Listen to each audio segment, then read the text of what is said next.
নমস্কার সকলকে। আজকের ক্লাসে আমরা আলোচনা করব 1 থেকে 100 পর্যন্ত বিভিন্ন সংখ্যার বর্গ খুব কম সময়ের মধ্যে মুহূর্তের মধ্যে কিভাবে করা যায়। আমরা জানি বর্গ করতে হলে সেই সংখ্যাকে সেই সংখ্যা দিয়ে গুণ করলে আমরা বর্গ পাই। আমরা যদি 32-এর বর্গ করি, 32-এর স্কোয়ার হিসেবে সেটাকে ইন্ডিকেট করা হয়, তাহলে কি করব, 32 গুণিতক 32 করি। কিন্তু আমরা এই ক্লাসে আলোচনা করব গুণ না করে খুব কম সময়ের মধ্যে কিভাবে করা যায়। তো সম্পূর্ণ ক্লাসটি দেখার অনুরোধ রইল। প্রথম আমরা আলোচনা করব কোনো একটি সংখ্যার শেষ অঙ্কে বা এককের অঙ্কে শূন্য থাকলে কিভাবে তার বর্গ করব। টাইপ 1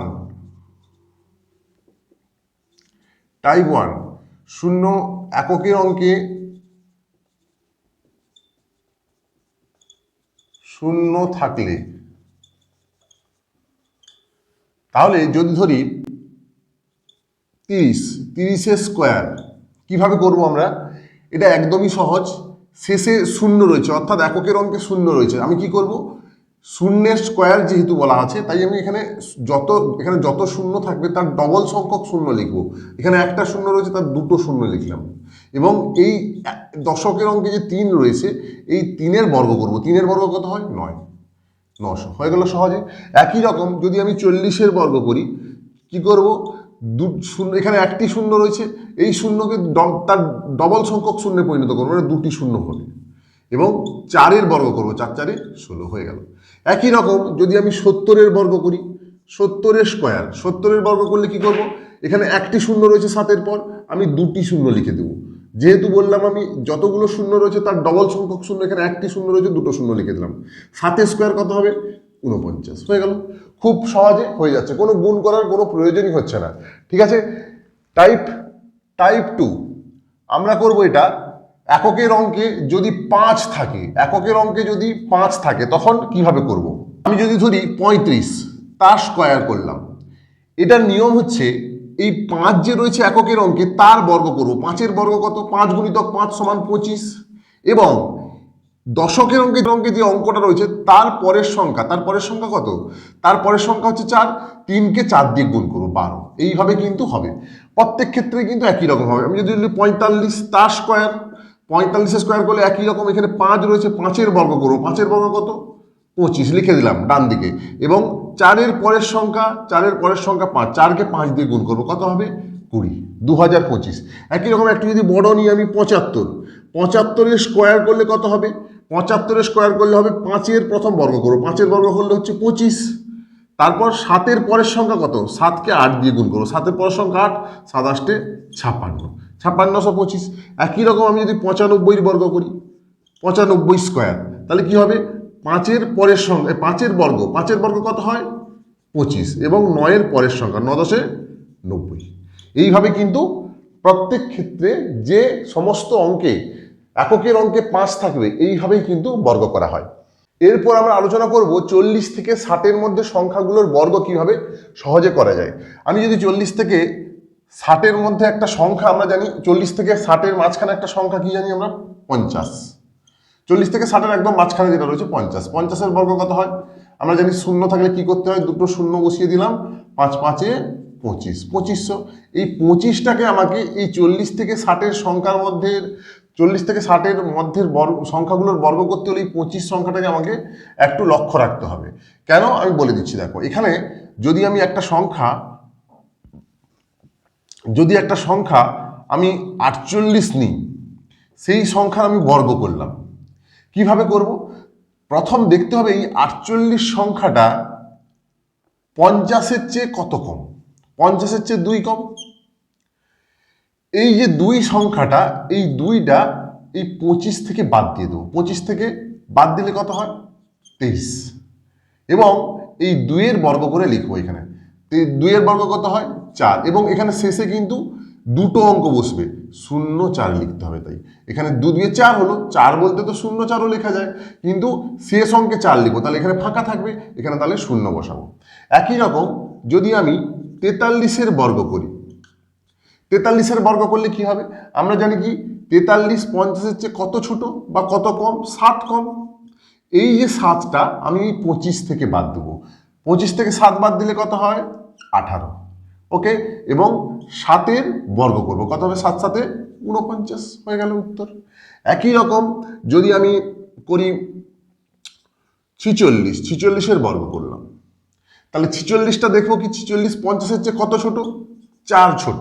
ওকে, তাহলে এখন কি করব, এই 25-এর চেয়ে 4 কমাবো, 25-এর চেয়ে 4 কমালে কত হয়, 21 লিখলাম এবং এই 4-এর বর্গ করে দেবো, 4 4 16। এইভাবে কিন্তু হয়ে যাচ্ছে। কিন্তু এখানে দেখো সবগুলো যে উদাহরণ নিয়েছি না, সবগুলো উদাহরণ নিয়েছি 50-এর চেয়ে নিচে, 50-এর চেয়ে উপরে, তাহলে কি মানে 50 থেকে 60-এর মধ্যে কত হবে, এটা কিন্তু 40 থেকে 50-এর মধ্যে শেখানো হলো। এবার 50 থেকে 60-এর মধ্যে কিভাবে হবে, এটা কিভাবে হবে দেখো,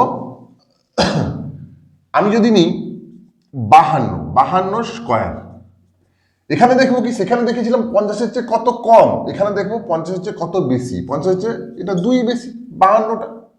ওকে, তাহলে এখানে আমি কি করব, এই 25-এর সঙ্গে এই 2টা যোগ করে দেবো, 25 আর 2 27, এখানে বিয়োগ হচ্ছিল, এখানে যোগ হচ্ছে, 25 আর 2 27 এবং 2-এর বর্গ করবো, 2-এর বর্গ করলে কি হবে 4, সেই সঙ্গে 4 বসবে, এখানে একটা শূন্য বসবে। সবসময় কি বলেছি, এই ধরনের এই সংখ্যাটার গুণ করতে মানে এই সংখ্যাটার বর্গ করলে সবসময় দুটো অঙ্ক বসবে, ঠিক আছে। আচ্ছা, একই রকম যদি করি আমি 56 স্কোয়ার, 56 স্কোয়ার করলে দেখবো কি, প্রথম 56টা 50-এর চেয়ে কত বড়, 6 বড়। ওকে, 50-এর চেয়ে কত বড় প্রথম দেখতে হবে, 6 বড়, এবং 25-এর সঙ্গে এটা যোগ করবো, 25 আর 6 কত হবে 31, এবং এই 6-এর বর্গ করে দেবো, 6 6 36, হয়ে যাচ্ছে নিমেষের মধ্যে, খুব সহজে, খুব মজার সাথে হয়ে যাচ্ছে, তাই না। আশা করি তোমরা অন্যান্যগুলো পারবে। নিয়মটা কিন্তু মনে রাখতে হবে, কয়েকবার প্র্যাকটিস করলে কিন্তু কোনো অঙ্ক আটকাবে না, বিভিন্ন অঙ্কে ক্যালকুলেশনে কিন্তু অনেক সময় বেঁচে যাবে, খুব প্রয়োজন এটা, এই ক্যালকুলেশনগুলো জানা খুব প্রয়োজন। টাইপ 5, 1 থেকে 100-এর মধ্যে, ঠিক আছে, 1 থেকে 100-এর মধ্যে যে কোনো সংখ্যার ক্ষেত্রে আমি যদি ধরি এখানে 32-এর বর্গ, প্রথম করণীয় কি হবে, আমি এখানে 3টে দাগ দিয়ে দেব, ঠিক আছে, এবং সবসময় মনে রাখবে শেষ যে অঙ্কটা, শেষ অঙ্কটা যে মানে এককের অঙ্ক 2, এখানে 2 আছে, 2-এর বর্গ করবো, 2-এর বর্গ কত 4। ওকে, এরপর কি করব, 3 2, একটা সংখ্যার দুটো অঙ্ক, এখানে 3 আর 2, এই দুটোকে গুণ করব, সঙ্গে ওপরে যে স্কোয়ার রয়েছে 2, ওটাকেও গুণ করবো, তাহলে 3 2 6, 6 2 12, 12 2 লিখবো, হাতে 1, মানে ক্যারি 1 বলা হয় যেটাকে, হাতে 1, ঠিক আছে, এবং দশকের অঙ্কের বর্গ করব, 3-এর বর্গ কত হবে, 3 3 9, হাতে 1 10,024, গুণ করেও দেখো, 32-কে 32 দিয়ে গুণ করলে এটাই হবে। এটা কিন্তু ইন জেনারেল 1 থেকে 100-এর মধ্যে যে কোনো সংখ্যার ক্ষেত্রে এই নিয়মটা প্রযোজ্য।